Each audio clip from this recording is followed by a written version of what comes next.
How y'all doing?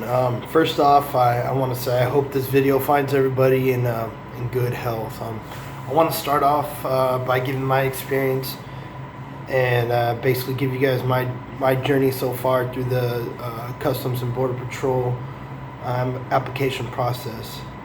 Um, I looked online for some research on YouTube to see if anybody else posted some videos about their process, and I have come across a few ladies who were kind enough to post their journey and their experience so far, and I had some more questions, so I decided to make my video. So I hope this really helps you guys out. I served in the U.S. Army. I was medically retired. And I got out in June of this year, 2017. I didn't really know what to do with my life, so I ran into a Customs and Border Patrol recruiting office on my installation. So I stepped foot in there, and the recruiter was helpful right off the bat. He gave me all kinds of information, and I learned the most important thing. I learned that this is what I want to do for the rest of my life, to continue to serve my country. So he got me started on the right track. He gave me an outline detail of everything I'm gonna go through, and it's been true up to this point. So the website he gave me to apply was a Customs and Border Patrol website, the actual official website. And then so I applied there, and it directed me to USA Jobs. Now, when you apply, there's two routes you can do. There's two options available to apply. One of them is called the VRA route, and that's for anybody with a military background. There are some benefits applying through the VRA. For example, the age to which you can apply is a little bit older if you were to apply the civilian route. Also, if you're applying through the VRA, you can choose your first duty station. And the process takes a little bit, it doesn't take as long as you would if you were applying as a civilian. And of course, you get veterans preference that goes on top of your overall score. So that's what I did. I applied through the VRA. You do have to submit a resume. I never wrote a resume in my life, so that's why finding a recruiter, a local recruiter. If you don't have one, I highly encourage you guys to get a recruiter. He will revise your resume, and he'll get it up to standards. So you submit that along with your application. When you submit that with your application, you'll get an acceptance letter. Either you were accepted or you were not accepted. So thank God I was accepted, and I was invited to take the written exam.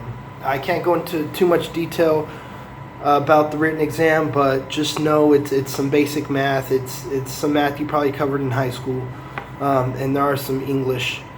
It's about 100 questions, I want to say, and you have 3 hours to complete it. So it's not impossible. Study. If you're in contact with the recruiter, they have study guides for you. If not, you can go to a local bookstore, and they might have entrance exam study guides you can use. My recruiter is actually in El Paso, Texas, and I'm in Central California, Bakersfield to be exact. So I had to go out and get my own study guide. It's pretty cheap. They're not too expensive. So take about a week or two to study, and you should do just fine. So I passed my written exam, and my veterans preference points were added on top of that. I then got an email with a background packet attached to that email, and the background packet is called the eQuip. As soon as you get this packet, you want to start on it. It's a lengthy packet. There's a lot of areas that it covers. You have to provide information basically about your whole life, every phase, your financial history, your legal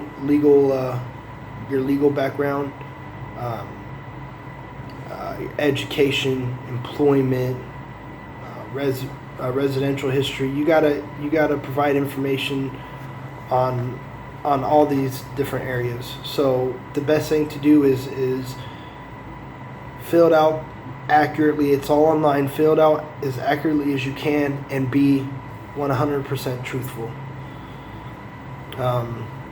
There's no reason to lie. If you have to lie, then this is probably not the career for you.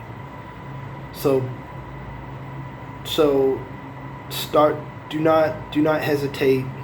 Okay, do not procrastinate on this. It takes a few days if you're on it to complete it. Once you get that submitted, you will get another email, and that email will allow you to schedule your next phase, which mine was the health exam. Now, when you're scheduling for anything, you get to choose the date. So for me, I chose the earliest date possible because this is a lengthy process and I just want this to go by as quick as possible. So I chose the earliest date, and they're good at scheduling events the locations that are close to your area. So I'm like I said, I'm in Bakersfield, California. My health exam was in town. So the health exam, you have a doctor that administrates the test, and all it is just a checkup to see if you're physically fit to perform these duties. It is a demanding job, so you have to be able to move, squat, bend, twist, sit up, sit down.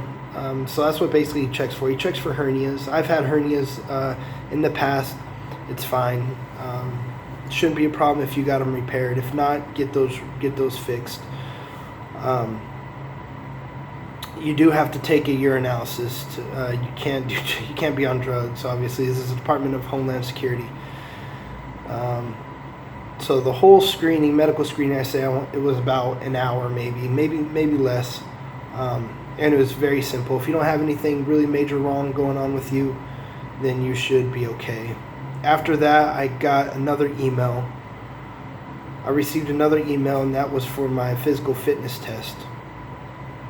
Physical fitness test is pretty easy. You have to do at least 15 push-ups in a minute. And these push-ups, you don't even have to go all the way down. They set a block under your chest, so when you go down, it hits the block. So it's just a halfway point, and then you go up. It's not even a full push-up. It's 15 of those in a minute. You have to do 20 sit-ups in a minute. And the administrator or whoever is doing your test will play a metronome, and they put fitness blocks or fitness steps, and you have to step up on the steps and step off for 5 minutes, and you have to go at the pace of the metronome. I forget the number of paces per minute, but you have to do that for 5 minutes. It's pretty easy. You can't put your hands on your legs. You can't stop. You got to continuously step up, step down, step up, step up. It's step up, step up, step down, step down, step up, step up, step down, step down for 5 minutes, without any kind of hesitation, without any kind of really struggle, really. And it's pretty easy. If you're in low to moderate fitness level, you should be okay. You can practice at home. So I did that. That was fairly quick, and that was the last phase I've done. I do not know if the background check is my next step, or the polygraph. There is a polygraph, so whatever you write on your equip, on your background packet, they're gonna look at that, and then they're gonna look at your responses when you do when you do your polygraph. I'm guessing, I haven't been there yet, but this is just what I've been told. So some advice I can give you guys is whenever you yourself schedule an event, keep it. It's a pain in the butt to reschedule, and it just drags the process out even longer. So when you schedule something, you need to make that priority and keep it. That's really easy for me because, like I said, I was in the Army.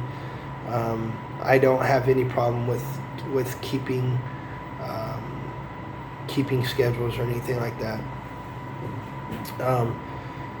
Like I said in the beginning of the video, get a recruiter. He helps you out a lot. He stays in contact with you. You update him on your process. He gives you advice and tips. He'll give you even his experience when he went through it.